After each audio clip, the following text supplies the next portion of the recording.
Alam mo yung masakit bilang isang lalaki. Minsan kasi nakadepende na lang yung halaga namin sa isang tao kung gaano kami ka-convenient o kung ano yung kaya naming ibigay. And the other day, may mga times na pakiramdam namin na hindi nagmamatter at all.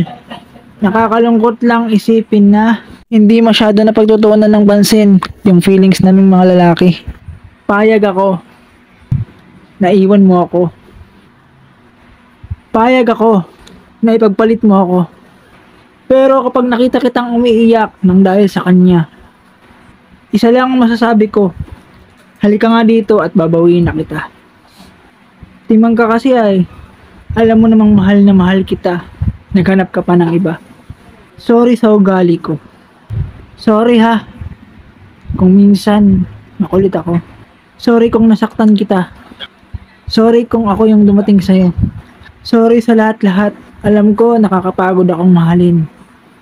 Sorry, nagulo ko pa buhay mo. Hindi ko rin kasi sinasadya na mahalin ka. Basta isang araw, pagising ko, hinahanap-hanap na kita. Ayaw ko pa naman sana talagang sukuan ka. Dahil gusto kong panindigan yung sinabi ko sa yung mahal kita.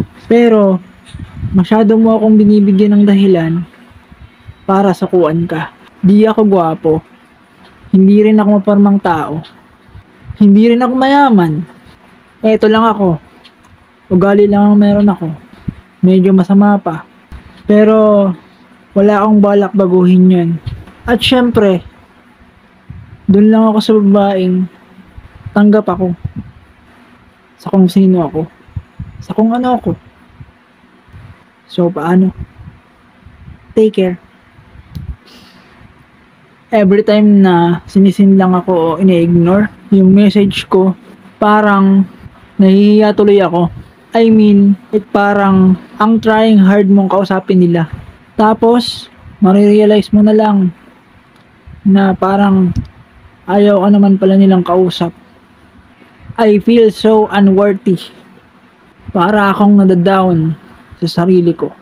Ewan, di ko alam, di ko ma-explain. I just really hate the feeling. This feeling, I mean.